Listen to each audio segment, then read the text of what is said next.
यही देख करके बार बार आपको समझाया जाता है, ए भाई चूक मत करो। किसी से वैर थोड़ी है, द्वेष थोड़ी है। कोई संत यदि आपसे बात करता है तो आपके ऊपर कृपा नहीं, क्यों बात करेगा? क्या लेना है?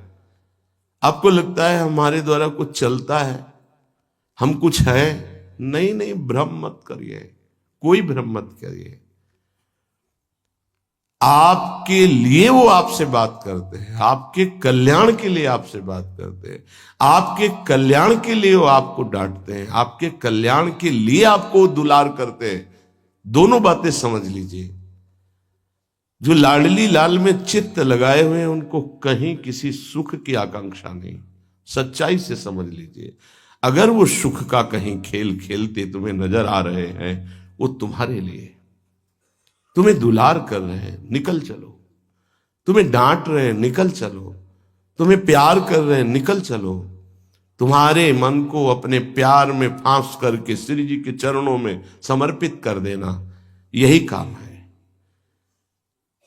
ये सब संतों का यही कार्य है। तुम्हारे संसार के प्यार में फैले हुए मन को समेटकर अपनी वाणी, अपने प्यार के बल से उसे प्रियालाल के चरणों में समर्पित कर देना।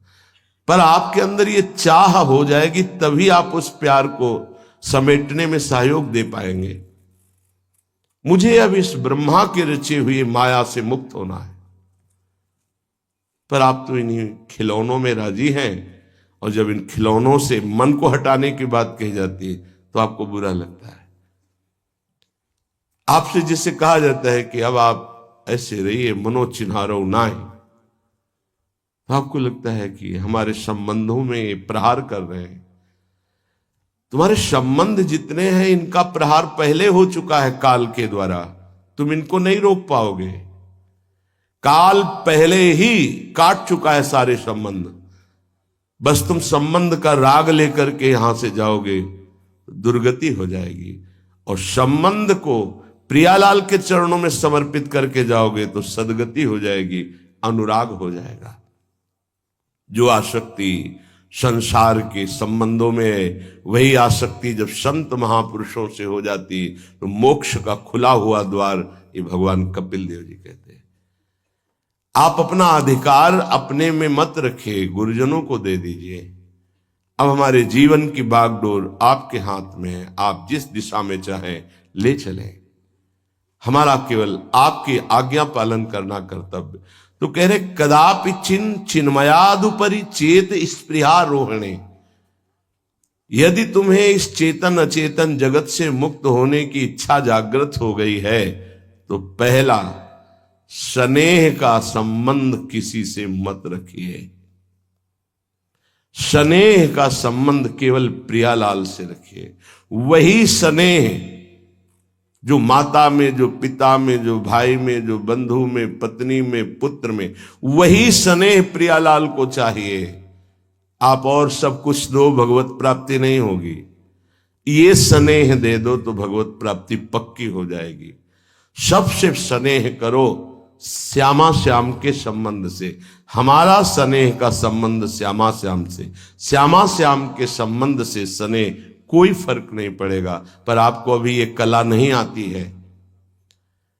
आप जब तक एक बार समस्त संबंधों के स्नेह को बटोर कर प्रियालाल के चरणों में समर्पित नहीं कर देते, तब तक आपको लगेगा, वाणी से बोलोगे कि सब भगवत भाव से, लेकिन पूरा राग यही है, ये हमारे अमुक है, हमारे अमुक है। इसलिए इस रहस्य को समझो, पहले हटो, फिर जब वो राग अनुराग में बदल जाता है तो फिर पूरे विश्व से प्यार करो, कोई फर्क नहीं पड़ेगा। सब जीवन सो प्रीति रीति निवाहत आपनी, क्योंकि वो रीति जानता है। हमारी रीति श्यामा श्याम के संबंध से ही सबको मानना। एकांत की रति विधान करो, शब्दों को समझिए। एकांत की रति विधान करो, अर्थात हमारे हृदय देश में केवल इष्ट और गुरुदेव के सिवा किसी से प्रीति नहीं। पर बहुत इस बात से हम कमजोर हैं। कहीं न कहीं हम अपनी प्रीति, हमारा दोस्त है, हमारा मित्र है, हमारा रिश्ता है, हमारा संबंध है, तो श्री जी करुणा करके आपको लाई अपने संबंध पुष्ट करने के लिए, फिर भी आप अज्ञानवश उन्हीं संबंधों को पुष्ट करते हैं जिससे आपकी दुर्गति हो जाए। जो आपके, अरे एक हिरन के बच्चा के संबंध ने एक जन्म नष्ट कर दिया, फिर और किसकी बात करें। इसलिए एकांत की रति विधान करो। एकांत की आपकी रति हो चुकी है, इसका परिचय आपके सामने भारी विपत्ति आई, मन केवल श्री जी में, भारी संपत्ति सुख संपदा केवल श्री जी में मन, यह है एकांत की रति। अब उसको कोई विचलित नहीं कर सकता। जहां विषयी जन रहते हैं, विषयी जन संभाषण करते हैं, उस स्थान में, उस भीड़ में, उन लोगों के बीच में अरुचि हो जाना। रतिम मदन मोहने विदधताम तदेकांतिकीम। एकांत की भक्ति, विरति, जन समुदाय, प्रपंच भाषण करने वाले, इनसे संबंध नहीं। ना संतु जनतापने प्रतिवसंतु वृंदावने।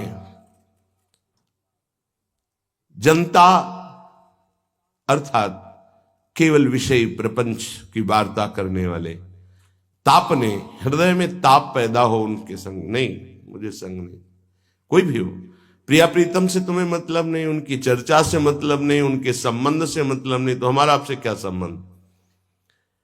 देखो, जगत के संबंध प्रियता दिखा करके भोग सामग्री दे सकते हैं, धन दे सकते हैं, व्यवस्था दे सकते हैं, पर प्रियालाल की प्रीति नहीं। पूज्य श्री रघुनाथ दास गोस्वामी जी जब अपने गृह का त्याग करके महाप्रभु चैतन्य देव की शरण में गए, तो 2-3 दिन जो महाप्रभु को भिक्षा आती थी उसी से महाप्रभु दे देते थे। उनको लगा कि नहीं, जीवन जब महाप्रभु को समर्पित है तो हमको जीने का ढंग सीखना चाहिए, कैसे हम विरक्त होकर के जिए। इतने में घर से भेजे हुए बहुत से सेवक, रुपया, सामग्री, रसोईया सब आ गया, क्योंकि बहुत बड़े धनी थे उनके पिताजी, और पिता के भाई दोनों के बीच में एक लाड़िले पुत्र थे पूज्य श्री रघुनाथ दास गोस्वामी, जिनकी समाधि राधा कुंड में विराजमान है। अब सुंदर सुंदर पकवान, भोग सामग्री घर के भेजे हुए रसोइये सब बनाते, प्रभु को भोग लगता, महाप्रभु चैतन्य देव को भी। और फिर विचार किया, क्या ये माता पिता के द्वारा दी हुई सुविधा वैराग्य में कलंक नहीं है? मेरा जीवन प्रभु के लिए, क्या मैं प्रभु आश्रित नहीं जी सकता? जब विरक्त हो गया तो माता पिता के द्वारा दी हुई भोग सामग्री से जीना निषेध है। प्रवृत्ति और निवृत्ति 2 मार्ग हैं। प्रवृत्ति मार्ग में स्वयं अधिकार हो जाता है पुत्र और पुत्री का माता पिता की संपत्ति पर, निवृत्ति मार्ग में नहीं, स्वीकृत नहीं है। निवृत्ति मार्ग में स्वीकृत नहीं। जिसने इस स्वीकृति को स्वीकार किया वो कच्चा ही बना रहता है पूरे जीवन, पक्का वो कच्चा बना रहता है। ये दृढ़ बात समझ लीजिए। आज तक इतिहास है विरक्तों का। निवृत्ति मार्ग पर अगर वैराग्य ले लिया तो माता पिता के द्वारा उसका भरण पोषण कभी नहीं हुआ। आप पढ़ करके देख लीजिए, चाहे कोई भी हो, किसी भी मार्ग का हो। जब रत्नावती जी ने, उनके लिए चिट्ठी आई, पुत्र ने भेजा कि पिता ने सभा में मुंडी का पुत्र कह के कहा, मतलब सन्यासिनी का पुत्र कह के, माता हमारी इस नाम की रक्षा करना। ये हुई चिट्ठी पढ़ी तो महल छोड़ दिया उसी समय, और नाई को बुलवाया, अपने जो राजरानी के बाल थे उतरवा दिया, और संत सभा में बैठ गए। आज से कहा राज अन्न का त्याग। अब ग्राम नगर के द्वारा दी हुई भिक्षा के द्वारा भरण पोषण होगा, इस राजा के द्वारा दिए हुए नहीं। और पति थे माधव सिंह। जब ये बात सुनी तो उनको भयंकर क्रोध हुआ। मेरे सामने मेरी पत्नी, मेरा इस तरह का अपमान, मारने का प्रयास किया, निष्फल है। अंततो गत्वा, चरणों में हाथ रख के माथा रखा है, पढ़ के चरित्र देख लेना। नहीं इनके महल में रहूंगी, नहीं इनका भोजन पाऊंगी। विरक्त होकर के माता पिता के द्वारा भरण पोषण होना एक बार एक भिक्षा के लिए तो अनुमति है। अगर विरक्त हो गया है, एक भिक्षा अगर माता पिता करा दे तो वो स्वीकृत है, इसके अलावा नहीं। आप चरित्रों को पढ़ के दे, सिद्धांत से नहीं चलोगे तो 4 दिन बाद फिर उसी में आ जाओगे। जब हम विरक्त हो गए, पूरे विश्व का भरण पोषण प्रभु करते, तो मेरा नहीं करेंगे क्या? आज अगर कोई जुड़ा है तो वैराग्य और भगवत प्राप्ति के लिए जुड़ा है। हमारा संबंध संसारिक नहीं, भागवतिक। जिस मार्ग में हम हैं उस मार्ग में। रघुनाथ दास गोस्वामी को 2-4 दिन हुए, फिर अंदर आग लग गई, नहीं पिता के द्वारा दिए हुए वैभव को नहीं भोगना, वापस। अब कैसे जिए? जहां सिंहपौर पर जगन्नाथ जी के सब भिक्षुक खड़े होते थे, उन्हीं के बीच में खड़े हो गए। अब जो बांटते हैं तो उनका स्वभाव है लेने वालों का दौड़ दौड़ कर आगे लेना। कभी कभी मिलता, उनको शांत खड़े रहते तो पा लेते, नहीं मिलता प्रसाद तो भूखे रह जाते। फिर विचार किया, इसमें खड़े होकर के भी एक वृत्ति बनी रहती कि आने वाला देगा, ये भी ठीक नहीं। एक जगह अन्न क्षेत्र में अन्न बंटता था, वहां से जाके लाने लगे। फिर विचार किया, विवेक धैर्य नहीं लेने देता। यार हम यहां कोई सेवा तो करते नहीं, क्योंकि भरपेट अन्न पाने का जिस क्षेत्र में अधिकार है तो वहां सेवा करना जरूरी। चाहे पोछा लगा दो, चाहे पत्तल फेंक दो, कोई सेवा वहां करनी चाहिए, तभी आपका वैराग्य सुरक्षित रहेगा, नहीं तो फिर ठीक नहीं है। वहां अन्य क्षेत्र में भी छोड़ दिया भोजन लेना। आप कैसे जिए? तो रात्रि में जो महाप्रसाद गाय को डाल दिया जाता था, गाय भी छक के जब नहीं पाती थी तो वो रात्रि के 10-11 बजे निकलते और वो महाप्रसाद जो पड़ा रहता उसको उठा के लाते, जल से धोते, सड़े सड़े निकाल के चावल, फिर उसे पाते। महाप्रभु ने पूछा, गोविंद, गोविंद दास सेवा में रहते, गोविंद ये रघु अब क्या पाता है? बोले प्रभु बहुत वैराग्य से रह रहे। बताया तो उनका, अच्छा ऐसा अमृत अकेले अकेले पाता है, हमको कभी निमंत्रण नहीं दिया, अब हम चुपके से छीन के पाएंगे।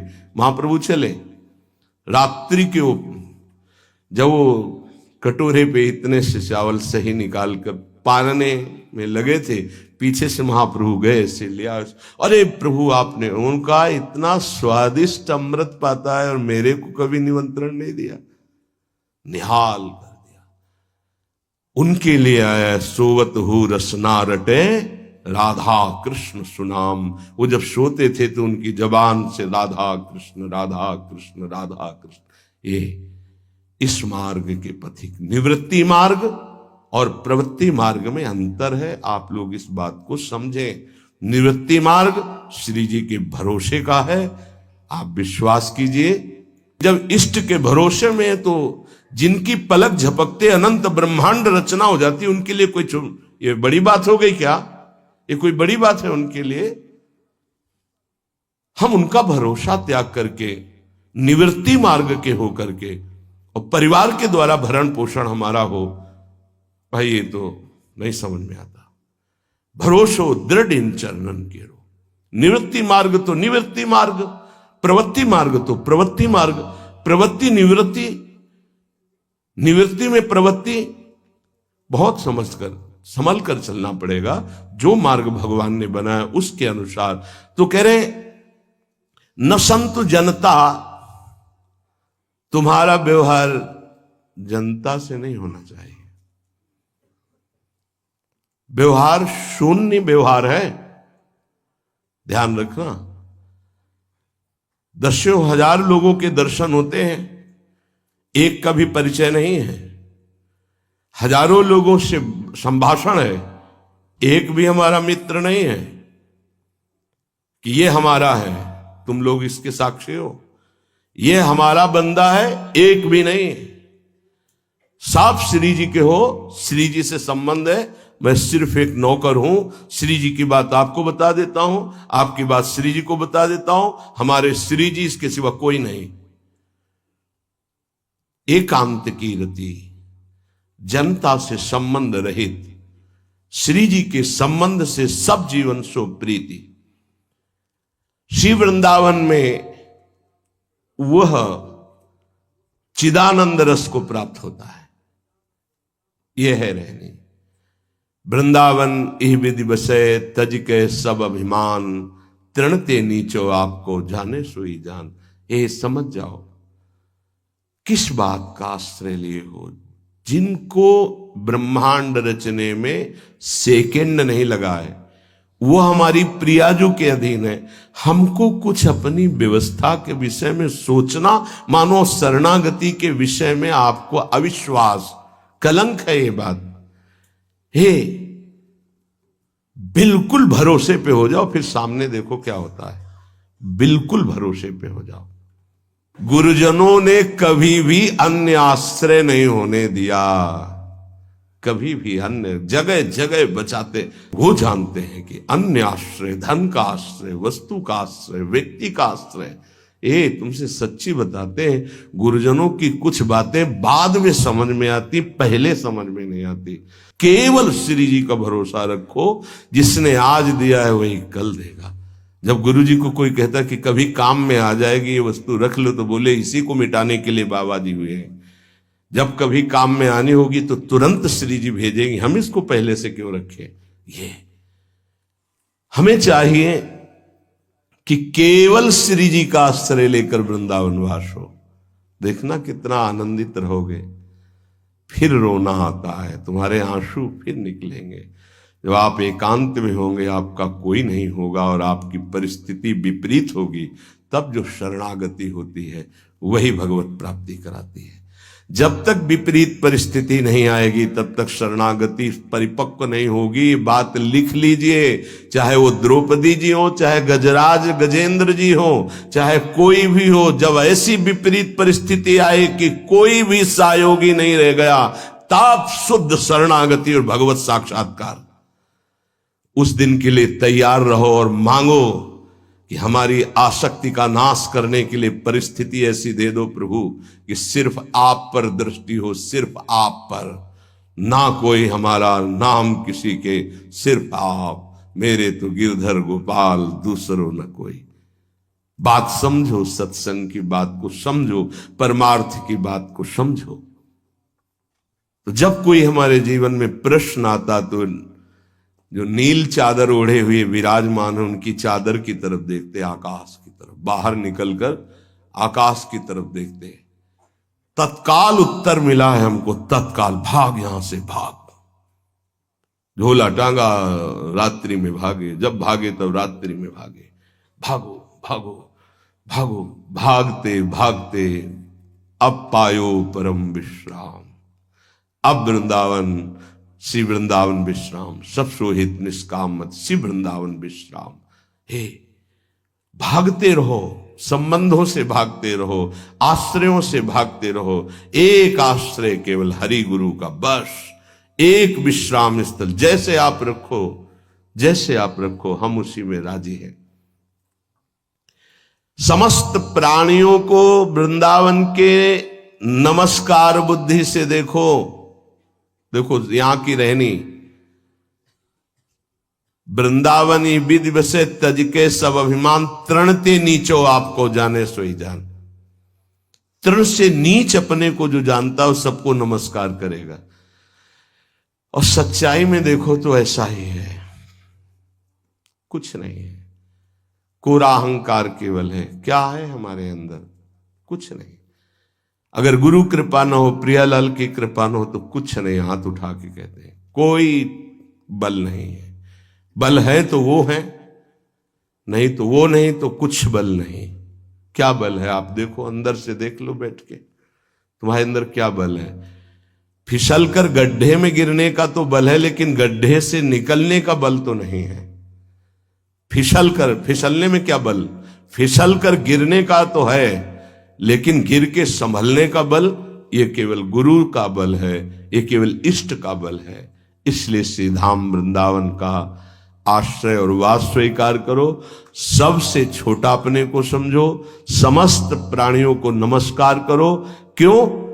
क्योंकि कहीं कोई वृंदावन में किसी का अपराध न बन जाए।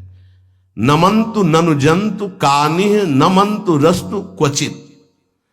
कहीं ऐसा ना हो जाए यहां किसी भी जंतु का, किसी भी जीव का, किसी भी शरीरधारी का अपराध न बन जाए।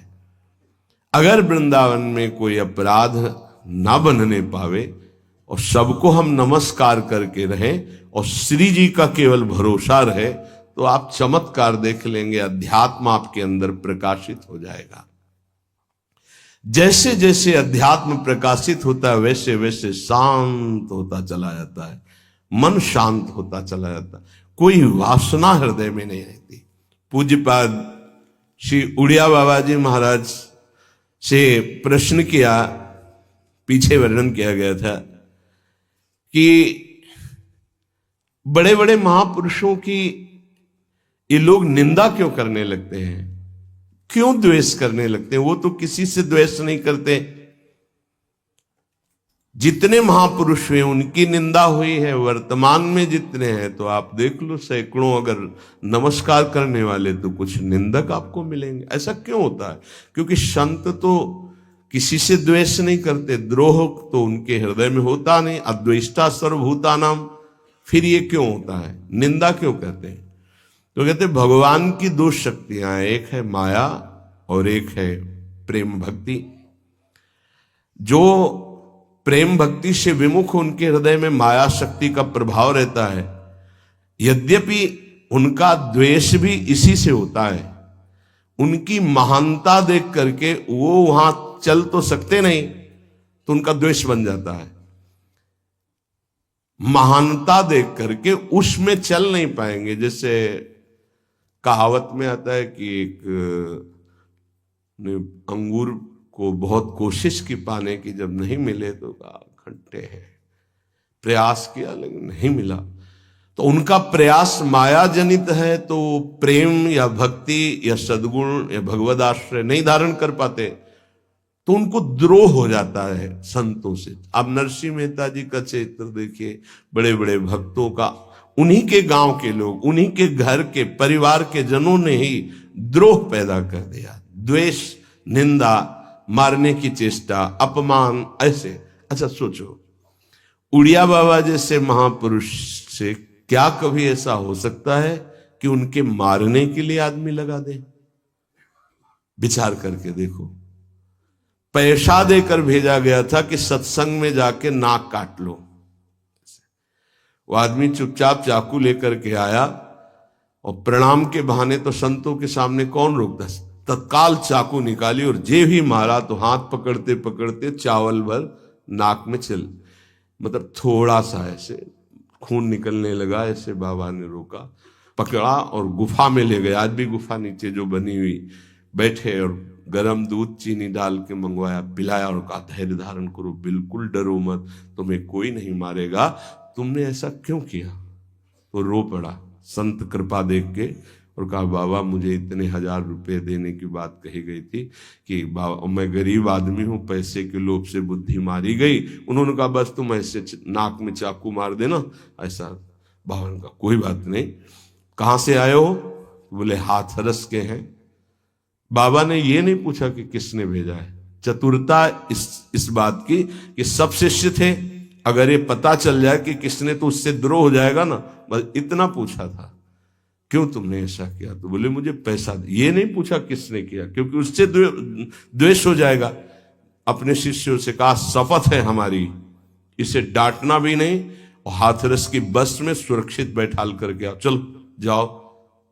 बोलो ऐसे महापुरुष को फिर बाद में लीला, द्वेष की हद हो गई, संसार द्वेष की सूली पे चढ़ा दिया, जहर पिला दिया। मीरा जी को जहर पिला दिया, प्रहलाद जी को क्या? क्यों ऐसा करते हैं लोग? बोले माया से आसक्त चित्त वाले जब भक्त को देखते हैं तो उनके अंदर गाली देने का मन होता है, जलन पैदा होती, स्वभाव ऐसा स्वाभाविक है। उनके हृदय में इतना द्वेष पैदा होता है कि वो दुष्ट हृदय कैसे इनकी हानि हो, बस ये सोचते हैं कैसे इनकी। बड़ा विचित्र खेल है। इस संतों के साथ क्यों? पलटू बाबा को अयोध्या में झोपड़ी में ही आग लगा दी आसपास से। ऐसा ऐसा क्यों होता है? तो बोली माया शक्ति कि जिसके हृदय में माया का प्रभाव, मलिन हृदय होता है, वो संतों से स्वाभाविक द्वेष करते हैं, जो कि द्वेष के पात्र नहीं है। वो किसी से वो द्वेष नहीं करते। एक संत आप चरित्र उठा करके देखो, संतों से द्वेष करने वाले प्रत्येक महापुरुष के जीवन में देखा गया कि द्वेष करने वाले, और कोई कोई तो उन्हीं के पार्षदों के रूप में द्वेष करने लगे, उन्हीं के पार्षद बनकर उनकी खिलाफत करने लगे, और उन्हीं के पार्षदों के द्वारा उनको सूली पर चढ़ाया गया। बड़ा विचित्र माया का खेल है। इसी से वो भक्तों की निंदा करते हैं और भक्तों से द्रोह करके अपना सर्वनाश कर लेते हैं। तो क्या इससे बचा जा सकता है? यदि भगवान का नाम जप करने लगे, भगवान का आश्रय ले ले, तो दृष्टि बदल जाएगी। आप देख लेना, दृष्टि बदल जाएगी।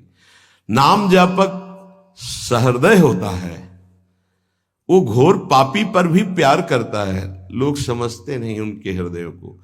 घोर पापी को भी वो प्यार करके भगवान से मिलाना चाहते हैं। यदि आप नाम जप करते हैं तो आप बच सकते हैं, नहीं संत द्रोह की वृत्ति अंदर पैदा हो जाएगी। ये माया है। ये जहां किसी महापुरुष का यश सुन तो वही निंदा शुरू कर देता है, क्योंकि माया उसका पतन कराती है और भक्ति उत्थान कराती है।